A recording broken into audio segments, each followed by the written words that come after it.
আসসালামু আলাইকুম প্রিয় শিক্ষার্থী বন্ধুরা, সবাইকে স্বাগতম। আজকের আমার এই ক্লাসের আলোচ্য বিষয় হিসাব বিজ্ঞান বিষয়ের আয় সংক্রান্ত যে সমস্ত লেনদেন রয়েছে, উক্ত লেনদেনের জাবেদা কীভাবে করা যায় তা আলোচনা করার চেষ্টা করব। তো আলোচনায় তোমাদের সাথে আছি আমি মোহাম্মদ সিরাজুল ইসলাম, বরিশাল সরকারি model school and college, Barishal. তো চলো শুরু করা যাক। তো আয় সংক্রান্ত যে সমস্ত লেনদেন রয়েছে, এই লেনদেনের জাবেদার নিয়ম যদি লক্ষ্য করি তাহলে দেখতে পাই, এই যে এখানে আমি নিয়মটি উপস্থাপন করছি। তো আমরা জানি জাবেদায় আয় হিসাব যদি বৃদ্ধি পায় তাহলে ক্রেডিট হয়, অর্থাৎ আয় বৃদ্ধির জন্য আয় হিসাবটা ক্রেডিট হবে। আর এই আয় যদি নগদে সংগঠিত হয় তাহলে আমাদের নগদান হিসাব ডেবিট হবে। আয় যদি নগদে সংগঠিত হয় নগদান হিসাব ডেবিট, আর ওই আয়ের নাম ক্রেডিট। যেমন আমরা যদি বিক্রয় করি নগদে, তাহলে তো নগদে আয় সংগঠিত হলো, তাই না? সেক্ষেত্রে আমরা জাবেদা করব নগদান হিসাব ডেবিট, বিক্রয় হিসাব ক্রেডিট। যদি নগদে ভাড়া পাই, উপভাড়া পাই, তাহলে জাবেদা করব নগদান হিসাব ডেবিট, উপভাড়া ক্রেডিট। যদি নগদে বিনিয়োগের সুদ পায় তাহলে জাবেদা করব নগদান হিসাব ডেবিট, বিনিয়োগের সুদ হিসাব ক্রেডিট।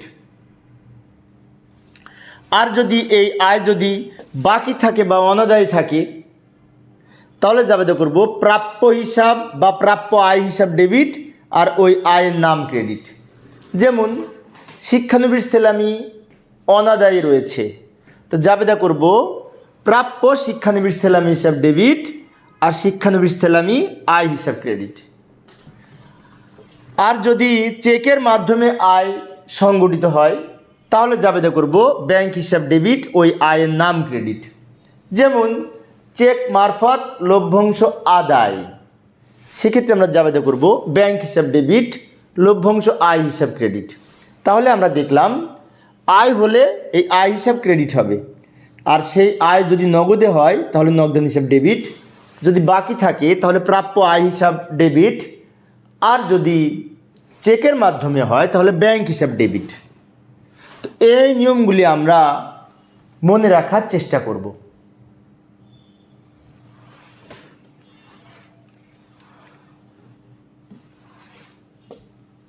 এবার লক্ষ্য করি 2019 সালে জনাব রাকিবের কিছু লেনদেন আমরা এখানে একটু একটু করে উদাহরণের মাধ্যমে কিছু লেনদেন যদি লক্ষ্য করি তাহলে দেখতে পাই মে 1 তারিখে বলেছে নগদে পণ্য বিক্রয় করা হলো 80,000 টাকা। তো এই লেনদেনটি তোমরা অনেকেই হয়তো পারবে। তাহলে আমরা কি জাবেদা করব? নগদে পণ্য বিক্রয় করা হলে নগদ টাকা বৃদ্ধি পায়, নগদ টাকা বাড়ে, সেজন্য নগদান হিসাব ডেবিট, টাকা লিখব এই 80,000 টাকা।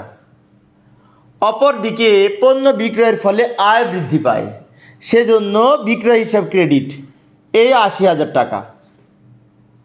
অর্থাৎ নগদে যদি আয় সংগঠিত হয় তাহলে নগদান হিসাব ডেবিট, বিক্রয় হিসাব ক্রেডিট। নগদে বিক্রয় করা হলে ব্যাখ্যায় লিখব নগদে পণ্য বিক্রয় করা হলো। পরের লেনদেনটি লক্ষ্য করি, সেবা হতে বা সেবা আয় হতে নগদ প্রাপ্তি। তো নগদ প্রাপ্তি হলেই কিন্তু নগদ টাকা বৃদ্ধি পায়। তাহলে আমরা কি করব? নগদান হিসাব ডেবিট করব। নগদান হিসাব যেহেতু বৃদ্ধি পেয়েছে, সেজন্য নগদ পাওয়া গেলে নগদ টাকা বৃদ্ধি পায়, সেক্ষেত্রে সম্পদ বৃদ্ধি পাবে, তাই নগদান হিসাব ডেবিট, টাকা লিখব এই 40,000 টাকা। আর এক্ষেত্রে সেবা আয় হতে যেহেতু টাকাটা এসেছে, সেবা আয় বৃদ্ধি পেলে ক্রেডিট হবে, সেজন্য ক্রেডিট দিকে লিখব সেবা আয় হিসাব ক্রেডিট, এই 40,000 টাকা। ব্যাখ্যায় লিখব সেবা হতে নগদ পাওয়া গেল।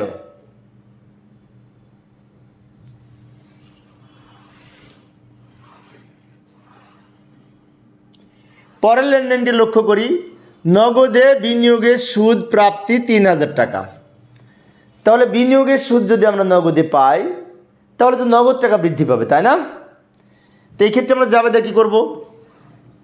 যেহেতু নগদ টাকা বৃদ্ধি পাচ্ছে, নগদান হিসাব ডেবিট, এই 3,000 টাকা, এবং বিনিয়োগের সুদ আয় হিসাব ক্রেডিট এই 3000 টাকা। কেননা বিনিয়োগের সুদ আয় বৃদ্ধি পেলে ক্রেডিট হয়। ব্যাখ্যায় লিখব নগদে বিনিয়োগের সুদ প্রাপ্তি, এই কথাটাই আমরা ব্যাখ্যায় লিখে দেব।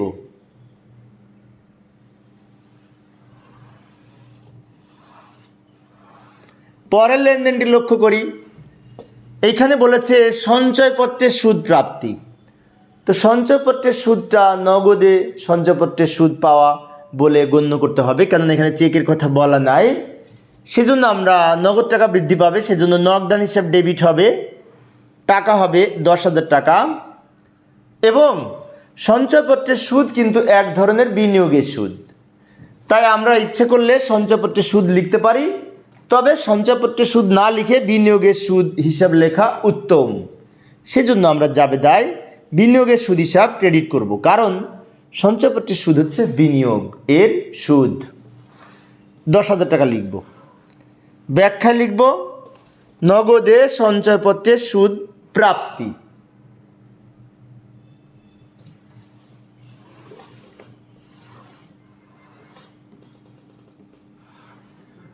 পরের লেনদেনটি লক্ষ্য করি। নগদে বাড়ি ভাড়া প্রাপ্তি 10,000 টাকা। তো নগদে যদি বাড়ি ভাড়া পাওয়া যায় তাহলে নগদ টাকা বৃদ্ধি পাবে। তাহলে এখানেও আমরা পূর্বের মতো জাবেদা করব নগদান হিসাব ডেবিট এই 10,000 টাকা। এবং কোথা থেকে পাচ্ছি? বাড়ি ভাড়া থেকে, এটি আয় বৃদ্ধি পেলে ক্রেডিট, সেজন্য লিখব প্রাপ্ত ভাড়া বা ভাড়া আয় হিসাব ক্রেডিট এই 10,000 টাকা। ব্যাখ্যা লিখব নগদে বাড়ি ভাড়া প্রাপ্তি।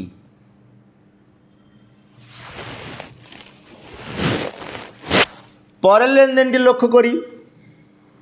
এইখানে কি বলেছে? বাড়ি ভাড়া বাবদ চেক প্রাপ্তি।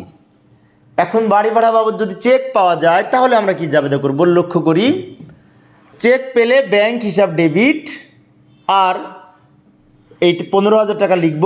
যেহেতু চেক পাওয়া গেছে, আমরা জানি বর্তমান সব চেক দাগ কাটা চেক হিসেবে গণ্য করে ব্যাংক হিসাব ডেবিট হবে।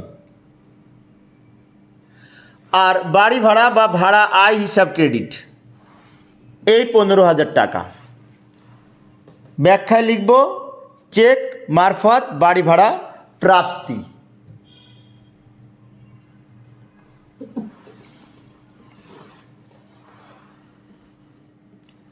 পরের লেনদেনটি লক্ষ্য করি। শিক্ষানবিশ সেলামি প্রাপ্তি 5,000 টাকা। তাহলে পাওয়া গেলেই তো নগদান হিসাব ডেবিট হবে, তাই না? সেজন্য আমরা জাবেদা করব নগদান হিসাব ডেবিট এই 5,000 টাকা। এবং শিক্ষানবিশ সেলামি আয় বৃদ্ধি পেলে ক্রেডিট হয়, সেজন্য শিক্ষানবিশ সেলামি আয় হিসাব ক্রেডিট এই 5,000 টাকা। নগদান হিসাব ডেবিট, শিক্ষানবিশ সেলামি আয় হিসাব ক্রেডিট 5,000 টাকা। ব্যাখ্যা লিখব নগদে শিক্ষানবিশ সেলামি পাওয়া গেল, শিক্ষানবিশ সেলামি আয় বৃদ্ধি পেলে ক্রেডিট।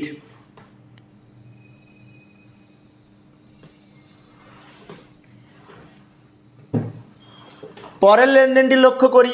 প্রদত্ত ঋণের সুদ প্রাপ্তি, অর্থাৎ আমি ঋণ প্রদান করেছিলাম যেটি বিনিয়োগ এর মতো, সেখান থেকে যদি সুদ পায় তাহলে তাকে প্রদত্ত ঋণের সুদ প্রাপ্তি বলা হয়। তো প্রাপ্তি মানে কি? নগদে পাচ্ছি, সেজন্য জাবেদায় কী করব? নগদান হিসাব ডেবিট এই 7,000 টাকা। আর প্রদত্ত ঋণের সুদ আয় হিসাব ক্রেডিট লিখতে পারি, অথবা বিনিয়োগের সুদ আয় হিসাব লিখতে পারি। তো এখানে আমরা লিখেছি প্রদত্ত ঋণের সুদ আয় বা সুদ আয় হিসাবও লেখা যায় এই 7,000 টাকা। ব্যাখ্যা লিখব প্রদত্ত ঋণের সুদ পাওয়া গেল, মানে আমি যে ঋণ দিয়েছিলাম কাউকে, সেটি আমার সম্পদ, তার উপরে সুদ পেয়েছি, সেজন্য এটি আয় হিসাবে গণ্য হবে। আয় বৃদ্ধি পেলে ক্রেডিট হবে।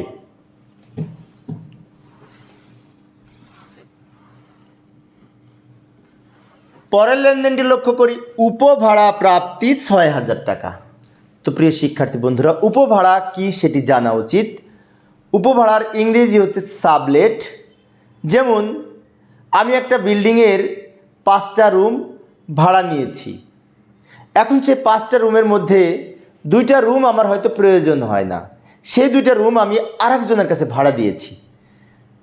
তাহলে এই 2টা রুম আমি যার কাছে ভাড়া দিয়েছি সেখান থেকে যদি আমি 6,000 টাকা পাই, সেটা হচ্ছে আমার উপভাড়া, আয় হিসেবে গণ্য হবে, কারণ এটি আমি পাচ্ছি। সেজন্য আমরা উপভাড়া প্রাপ্তি হলে নগদ টাকা বৃদ্ধি পাবে, তাই জাবেদা করব নগদান হিসাব ডেবিট 6,000 টাকা এবং উপভাড়া আয় বৃদ্ধি পেলে ক্রেডিট। সেজন্য উপভাড়া বা উপভাড়া আয় হিসাব বা প্রাপ্ত উপভাড়া হিসাব ক্রেডিট। টাকা লিখব 6,000 টাকা। ব্যাখ্যায় লিখব উপভাড়া পাওয়া গেল।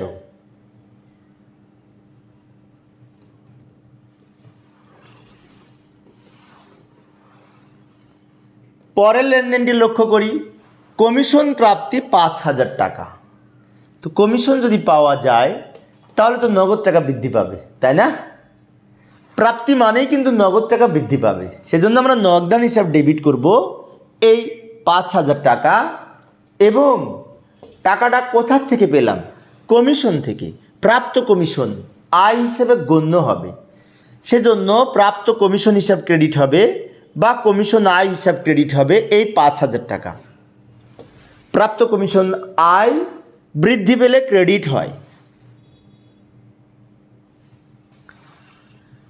ব্যাখ্যায় লিখব কমিশন আয় পাওয়া গেল।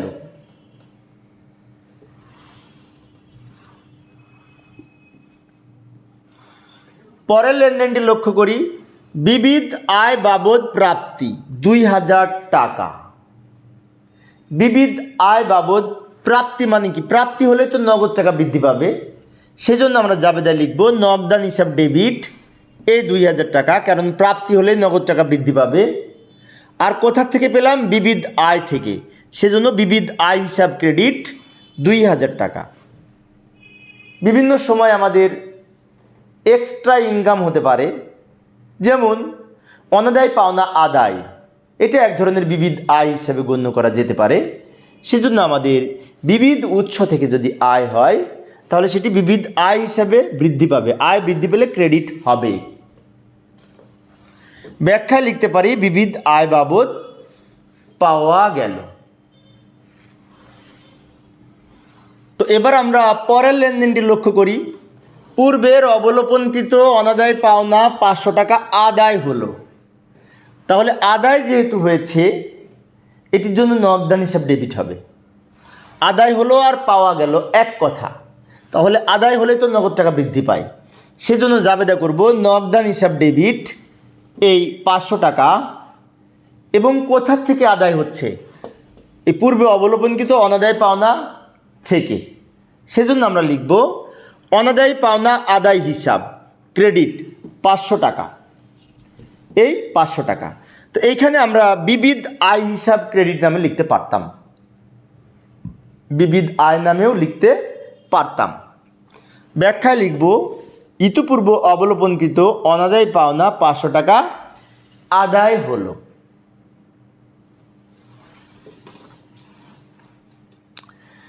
পরের লেনদেনটি লক্ষ্য করি, শেয়ারে বিনিয়োগের লভ্যাংশ প্রাপ্তি। শেয়ারে বিনিয়োগের লভ্যাংশ পাওয়া গেলে আমাদের কিন্তু ব্যাংক হিসাব ডেবিট হবে, কেননা শেয়ারে বিনিয়োগের লভ্যাংশ সরাসরি ব্যাংক অ্যাকাউন্টে জমা হয়, অথবা শেয়ারে বিনিয়োগের লভ্যাংশ বাবদ টাকার জন্য দাগকাটা চেক পাওয়া যায়। সেজন্য শেয়ারে বিনিয়োগের লভ্যাংশ যেহেতু চেকের মাধ্যমে পাওয়া যায়, আমরা জানি চেকের মাধ্যমে প্রাপ্ত হলে ব্যাংক হিসাব ডেবিট হবে এই 4,000 টাকা। এবং কোথার থেকে পাচ্ছি? লভ্যাংশ থেকে, সেজন্য আমরা লভ্যাংশ আয় হিসাব ক্রেডিট করব এই 4,000 টাকা। বিষয়টি আবারও বলছি, লভ্যাংশ সাধারণত চেকের মাধ্যমে পাওয়া যায় অথবা সরাসরি ব্যাংক অ্যাকাউন্টে জমা হয়, সেজন্য লভ্যাংশের জন্য যেহেতু ব্যাংকে টাকা বৃদ্ধি পাবে, ব্যাংক জমা বৃদ্ধি পাবে, তাই ব্যাংক হিসাব ডেবিট আর লভ্যাংশ আয় হিসাব ক্রেডিট করব, কারণ লভ্যাংশ যেহেতু আয় বৃদ্ধি পেলে ক্রেডিট হয়, আমরা জানি আয় বৃদ্ধি পেলে ক্রেডিট হয়। ব্যাখ্যা লিখব শেয়ারে বিনিয়োগের লভ্যাংশ প্রাপ্তি।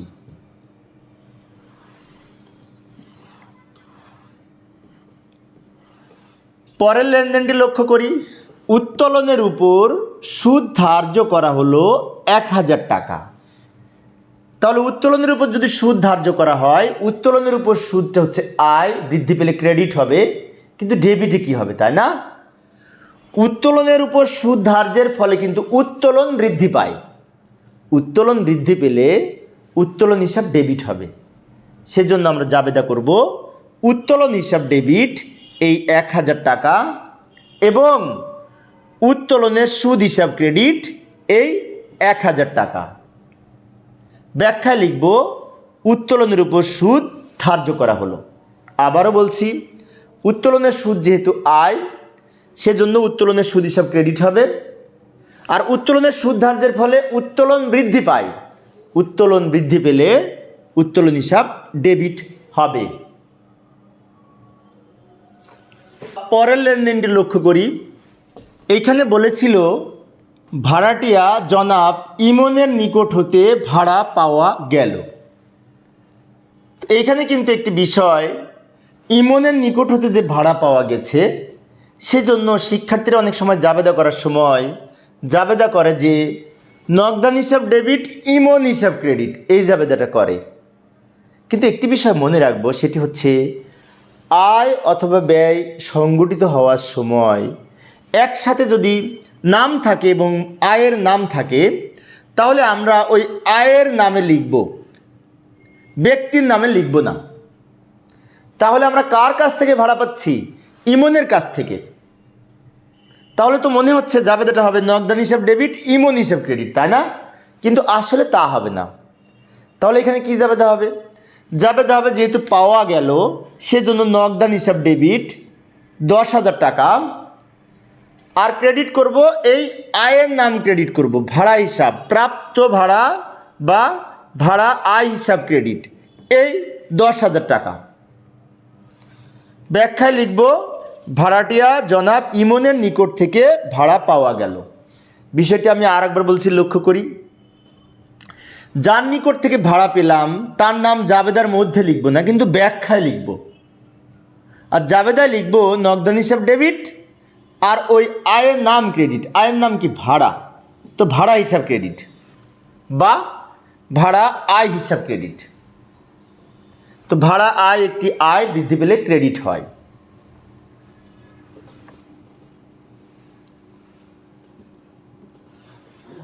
পরবর্তী লেনদেনটি লক্ষ্য করি। বাট্টা পাওয়া গেল 1000 টাকা। তো প্রিয় শিক্ষার্থী বন্ধুরা, আমি একজন কলেজের শিক্ষক। তো আমি যখন কলেজে পড়াই, তখন এই লেনদেনটা দেখেছি শিক্ষার্থীরা অনেক সময় কমন মিস্টেক করে। কেননা বাট্টা পাওয়া গেল দেখে অনেকে মনে করে নগদান হিসাব ডেবিট হবে। পাওয়া গেল মানে কি? নগদান হিসাব। কিন্তু একটি বিষয় বলে রাখি, সেটি হচ্ছে বাট্টা কখনো নগদে পাওয়া যায় না, কারণ বাট্টা একটি অনগদ লেনদেন। তাহলে বাট্টা কিভাবে সৃষ্টি হয়? আমি পাওনাদারকে টাকা পরিশোধের সময় যে পরিমাণ টাকা কম দিব, সেটার নাম হচ্ছে প্রাপ্ত বাট্টা। যেমন আমি যদি একজন পাওনাদার আমার কাছে পাবে 60,000 টাকা, তাকে দিচ্ছি 58,000 টাকা, 2,000 টাকা দিচ্ছি না। পূর্ণ নিষ্পত্তিতে যদি হয়, অর্থাৎ তাকে ওই 60,000 টাকা পরিশোধ করব 58,000 টাকার বিনিময়ে, 58,000 টাকা প্রদানের বিনিময়ে। তাহলে এই 2,000 টাকা হচ্ছে প্রাপ্ত বাট্টা। এটার জন্য জাবেদা হবে আমাদের পাওনাদার হিসাব বা প্রদেয় হিসাব ডেবিট 1000 টাকা এবং প্রাপ্ত বাট্টা বা বাট্টা আয় হিসাব ক্রেডিট এই 1000 টাকা। অর্থাৎ আমি বিষয়টা আবারও বলি, যেমন আমি আরেকটি উদাহরণ দিচ্ছি। মনে করি এই 10,000 টাকার পরিবর্তে 10,000 টাকার পূর্ণ নিষ্পত্তিতে আমি তাকে দিচ্ছি 9,000 টাকা প্রদান। তাহলে কত টাকা কম দিচ্ছি? 1000 টাকা। তো এই 1000 টাকা তো পাওনাদার কমবে, কেননা ওই পাওনাদার তো থাকবে না, পাওনাদার পূর্ণ নিষ্পত্তি হয়ে যাবে। তাহলে পাওনাদার দায় কমে গেলে ডেবিট, সেজন্য প্রাপ্ত বাট্টার জন্য জাবেদা করব পাওনাদার হিসাব ডেবিট বা ক্রদেয় হিসাব ডেবিট, বাট্টা আয় হিসাব বা প্রাপ্ত বাট্টা হিসাব ক্রেডিট। ব্যাখ্যা লিখব নগদ বাট্টা পাওয়া গেল। নগদ বলা আছে কিন্তু নগদ বললেও প্রদেয় হিসাব ডেবিট হবে, কেননা বাট্টা কখনো নগদে পাওয়া যায় না। নগদ বাট্টার জন্য জাবেদা হচ্ছে, নগদ বাট্টা দুই প্রকার, একটা প্রদত্ত একটা প্রাপ্ত। তাহলে প্রাপ্ত বাট্টার জন্য জাবেদা হচ্ছে প্রদেয় হিসাব ডেবিট, বাট্টা আয় হিসাব ক্রেডিট।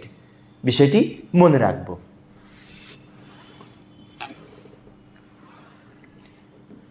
পরের লেনদেনটি লক্ষ্য করি, উপভাড়া ও অগ্রিম পাওয়া গেল। তো প্রিয় শিক্ষার্থী বন্ধুরা, উপভাড়া যদি অগ্রিম পাওয়া যায় তাহলে অগ্রিম উপভাড়াটা দায় হিসেবে গণ্য হবে। আর যেহেতু পাওয়া যাচ্ছে, পাওয়া গেলেই নগদান হিসাব ডেবিট, যেহেতু পাওয়া যাচ্ছে তাই নগদান হিসাব ডেবিট করব, কেননা পাওয়া গেলে নগদান হিসাব ডেবিট হয়। টাকা লিখব এই 10,000। আর ক্রেডিটে কি হবে? অগ্রিম উপভাড়া ক্রেডিট হবে, অগ্রিম উপভাড়া ক্রেডিট হবে এই 10,000। এই ক্ষেত্রে কিন্তু অগ্রিম উপভাড়াটা দায় বৃদ্ধি পেলে ক্রেডিট হয়, সেজন্য আমরা অগ্রিম উপভাড়া ক্রেডিট করেছি। ব্যাখ্যা লিখব উপভাড়া অগ্রিম পাওয়া গেল।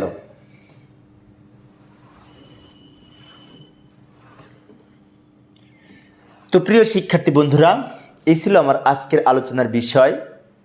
আমার পরবর্তী ক্লাসের আলোচ্য বিষয় হচ্ছে ব্যয় বা খরচ সংক্রান্ত যে সমস্ত লেনদেন রয়েছে, সেই ব্যয় বা খরচ সংক্রান্ত লেনদেন কিভাবে জাবেদা করতে হয় তা আলোচনা করার চেষ্টা করব। দেখার আমন্ত্রণ রইল। তো পরিশেষে সবাই ভালো থাকবে এবং সুস্থ থাকবে এই কামনায়। খোদা হাফেজ।